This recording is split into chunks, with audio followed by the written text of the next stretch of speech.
请听韩语节目。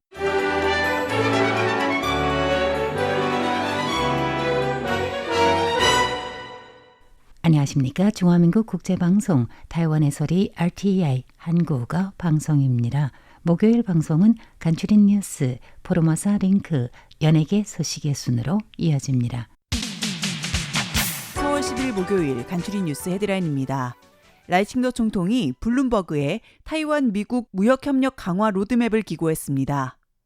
중화민국 정부는 미국의 관세 유예 조치 기간 90일 내에 미국과 효과적인 소통을 추진할 것이라고 밝혔습니다.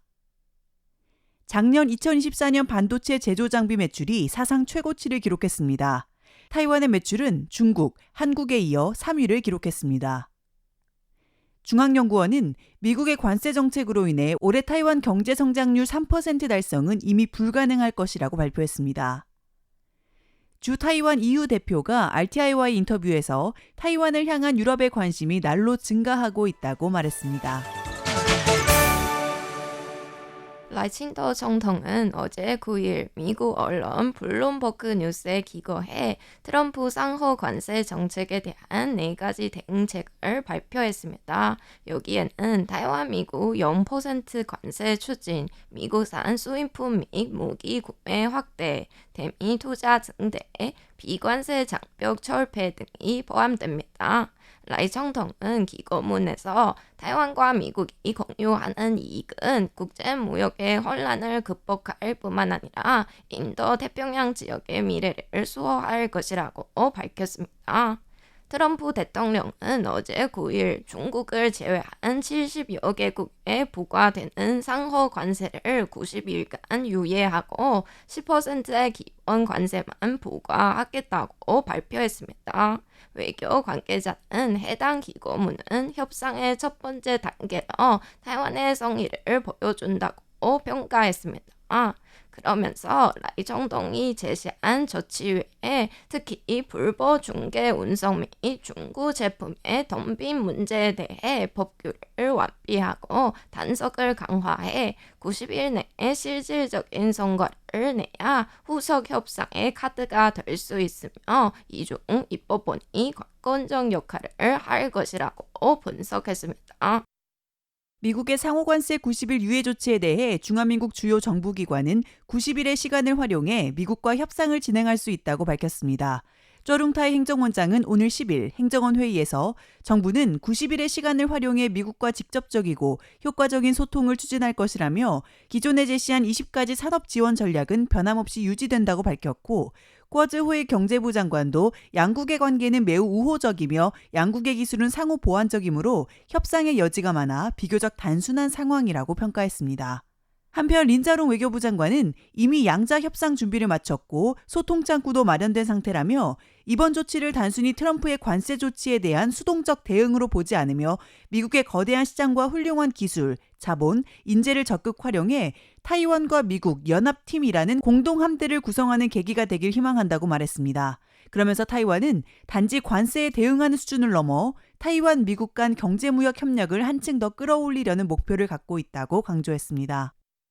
국제 반도체 장비 재료 협회가 발표한 최신 통계에 따르면 2024년 전 세계 반도체 제조 장비 매출은 한화 약 170조 8천억 원으로 전년 대비 10% 증가해 사상 최고치를 기록했습니다. 타이완의 매출은 한화 24조 2천억 원으로 지난해보다 16% 감소해 중국과 한국에 이어 세계 3위를 차지했습니다. 협회는 첨단 공정, 성수 공정, 첨단 패키징과 고주파 와이드 메모리 HBM의 확대 생산 그리고 중국의 대규모 투자에 힘입어 2024년 반도체 장비 시장이 눈에 띄게 성장했으며 이 중 웨이퍼 공장 장비 매출은 9%, 기타 전공정 장비는 5% 증가했다고 밝혔습니다. 후 공정의 경우 인공지능과 HBM의 제작 복잡화이 수요 증가로 인해 패키징 장비와 테스트 장비는 각각 25%, 20% 증가했다고 설명했습니다. 국가별로는 정부 지원 강화를 바탕으로 한 생산 확대로 인해 2024년 중국의 반도체 제조 장비 매출은 전년 대비 35% 증가해 세계 1위를 차지했고 한국은 그 뒤를 이었습니다. 중화민국 중앙연구원은 오늘 10일 계속해서 변화하는 트럼프의 관세 정책과 이로 인한 충격으로 인해 타이완의 올해 GDP 성장률은 3%를 지키는 것이 사실상 불가능하다고 발표했습니다. 미중 무역 긴장 고조와 미국의 높은 관세 정책으로 인해 올해 경제 성장에 타격이 있지 않겠냐는 한 국민당 의원의 질의에 펑신쿤 중앙연구원 부원장은 지난해 예측했던 경제 성장률 3.1%는 이미 달성이 불가능하며 반드시 하향 조정될 것이라고 밝혔습니다. 그러나 하향폭은 향후 몇 달간의 추이를 지켜봐야 한다고 덧붙였습니다.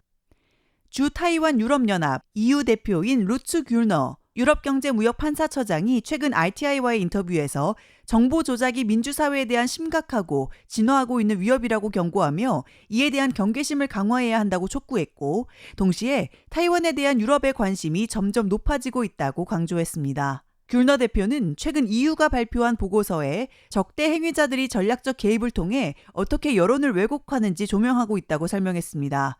특히 본넷, 허위 독립 언론 사이트, 과장 보도 등 국가 차원의 정보 조작 전략을 지적했습니다. 해당 보고서에는 러시아와 중국이 주요 조작 출처로 지목되었지만 귤너는 문제가 이 두 나라에 국한되지 않는다고 강조했습니다. 그러면서 민주국가들이 이러한 위협을 심각하게 인식해야 하며 정보 조작이 사이버 공격 및 기타 강압 수단과 결합될 수 있는 가능성을 염두에 두어야 한다고 경고했습니다. 마지막으로 귤너 대표는 타이완을 향한 유럽의 관심이 지속적으로 높아지고 있으며 이는 단순히 지역 안보를 넘어 타이완을 활기찬 민주주의와 세계 경제의 중요한 파트너로 보는 인식 때문이라고 강조했습니다. 지금까지 간추린 뉴스 진행의 서승임, 안우산이었습니다.